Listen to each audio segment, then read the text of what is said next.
नमस्कार, जय श्री कृष्ण। असोला ज्ञान यूट्यूब चैनल में आप सभी का स्वागत है। फ्रेंड्स, हम सुनेंगे प्रेरणादायक कहानी श्रवण कुमार की कथा। यह कहानी त्रेतायुग की है। उस समय श्रवण कुमार नाम का एक बालक था। उसके माता पिता अंधे थे और उन्होंने श्रवण को कई मुसीबतों का सामना करते हुए पाला। श्रवण कुमार बचपन से ही अपने माता पिता का बहुत आदर करता था। जैसे जैसे श्रवण बड़ा होता गया, उसने घर की जिम्मेदारियों अपने कंधों पर ले ली। वह रोजाना सुबह उठकर सबसे पहले अपने माता पिता को स्नान कराने के लिए तालाब से पानी भरकर लाता। इसके बाद वह तुरंत जंगल की ओर लकड़ियां लेने जाता। फिर लकड़ियां लाने के बाद श्रवण चूल्हा जलाकर माता पिता के लिए खाना बनाता। श्रवण को इतनी मेहनत करते देख उसकी माँ हमेशा उसे टोकती। वह कहती थी, श्रवण बेटा, तुम इतना सारा काम अकेले क्यों करते हो? खाना तुम मुझे बनाने दिया करो, मैं आसानी से बना लूँगी। इसके बदले तुम थोड़ा आराम कर लिया करो। माँ की इन बातों को सुनकर श्रवण कुमार कहता है, नहीं माँ, मैं ये सारा काम आप लोगों के लिए ही करता हूँ। भला अपने माँ बाप के लिए किए गए कामों में कैसी थकान, उल्टा मुझे तो खुशी मिलती है। श्रवण कुमार की इन बातों को सुनकर उसकी माँ भावुक हो गई। वो रोज भगवान से प्रार्थना करती, हे प्रभु, इतना ध्यान रखने वाला श्रवण जैसा बेटा हर माता पिता को देना। श्रवण के माँ बाप नियमित रूप से भगवान की आराधना करते थे। वह उनके लिए फूल और पूजा की अन्य सामग्री लाता। फिर खुद भी बिना देर किए माता पिता के साथ पूजा में बैठ जाता। श्रवण कुमार धीरे धीरे बड़ा हुआ और जल्दी से घर के कार्यों को खत्म करके बाहर काम पर निकल जाता। एक दिन श्रवण अपने माता पिता के साथ बैठा था। तभी उन्होंने श्रवण से कहा, बेटा, तुमने हमारी हर ख्वाहिश पूरी की है। अब हमारी केवल एक ही इच्छा है जिसे हम पूरी करना चाहते हैं। यह सुन श्रवण ने उनसे पूछा, ऐसी कौन सी इच्छा बाकी है जिसे आप पूरा करना चाहते हैं? आप केवल आदेश दें और बताएं, मैं आपकी हर इच्छा को पूरा करूंगा। इस पर श्रवण के पिता ने कहा, बेटा, अब हम बूढ़े हो चुके हैं और हम चाहते हैं कि मरने से पहले तीर्थ यात्रा के लिए जाएं। भगवान के शरण में जाकर हमें सुकून की प्राप्ति होगी। अपने माँ बाप को बात सुनकर श्रवण कुमार सोचने लगा, वह उनकी इस इच्छा को कैसे पूरा करेगा। उस समय बस और ट्रेन की सुविधा नहीं थी। साथ ही उसके माता पिता देख भी नहीं सकते। ऐसे में उन्हें तीर्थ यात्रा कराना भला कैसे संभव हो पाता। तभी श्रवण कुमार को एक तरकीब सूझी। वह तुरंत बाहर गया और वहां से दो बड़ी बड़ी टोकरी लेकर आया। उसने उन दोनों टोकरियों को एक मजबूत डंडे में मोटी रस्सी के सहारे बांध लिया। एक बड़ा सा तराजू बना लिया था। फिर श्रवण कुमार ने उस तराजू में अपने माता पिता को बारी बारी से गोद में उठाकर बैठा दिया। उसके बाद तराजू को अपने कंधों पर लेकर उन्हें तीर्थ यात्रा पर लेकर निकल पड़ा।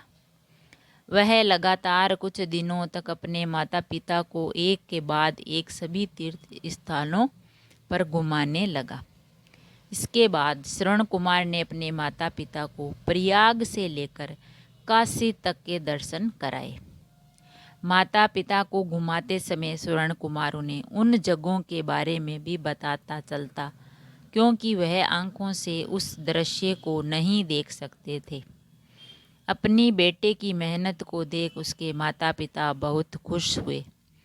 उन्होंने एक दिन श्रवण से कहा, बेटा, हम देख नहीं सकते, लेकिन कभी भी हमें इस बात का दुख नहीं हुआ। तुम हमारे लिए हमारी आंखें हो। तुमने हमें जिस तरह सारे पवित्र स्थानों की कथा सुनाकर उनके दर्शन कराए हैं, ऐसा लगता है जैसे कि हमने सच में प्रभु के दर्शन अपनी आँखों से किया हो। अपने माता पिता की बात सुनकर श्रवण ने कहा, आप लोग ऐसी बातें ना करें। बच्चों के लिए माता पिता कभी भी बोझ नहीं होते हैं। यह तो बच्चों का धर्म होता है। एक दिन श्रवण कुमार आराम करने के लिए अयोध्या के पास अपने माता पिता के साथ रुका। तभी उसकी माँ ने पानी पीने की इच्छा बताई। श्रवण को पास में ही एक नदी दिखाई दी। उसने अपने माता पिता से कहा, आप दोनों यहाँ आराम करो, मैं आप लोगों के लिए अभी पानी लेकर आता हूँ।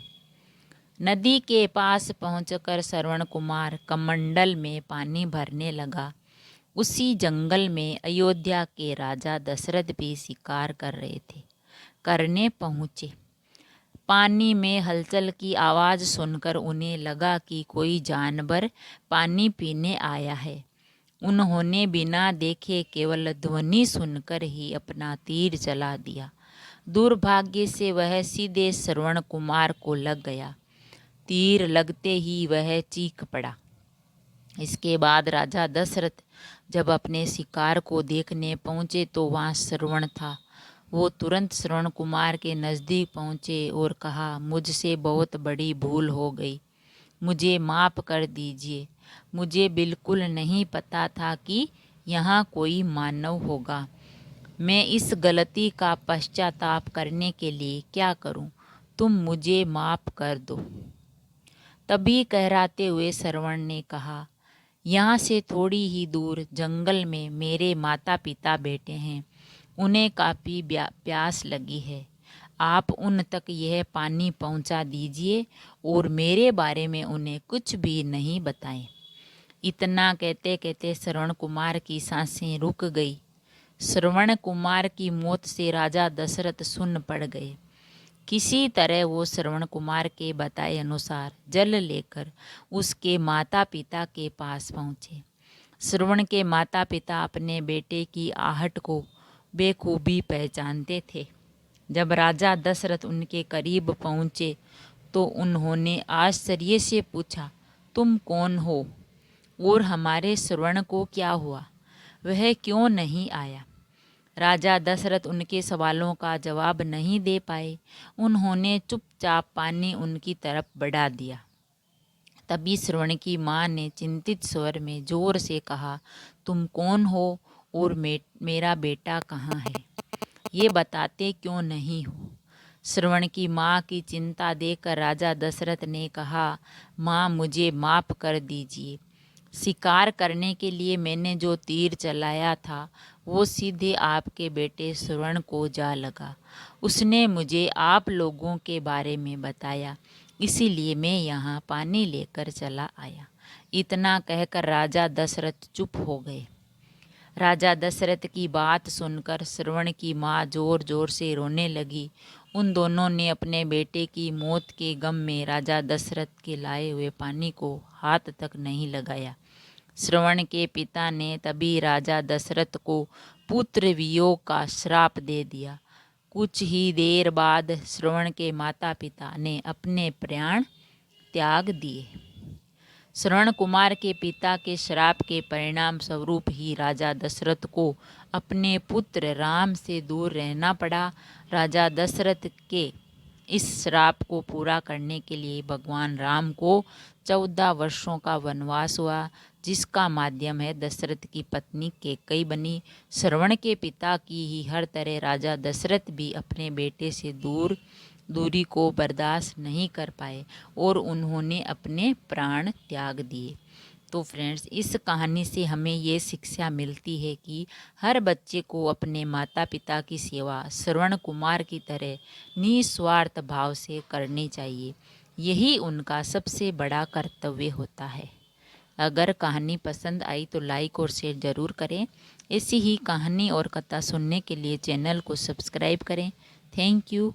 धन्यवाद।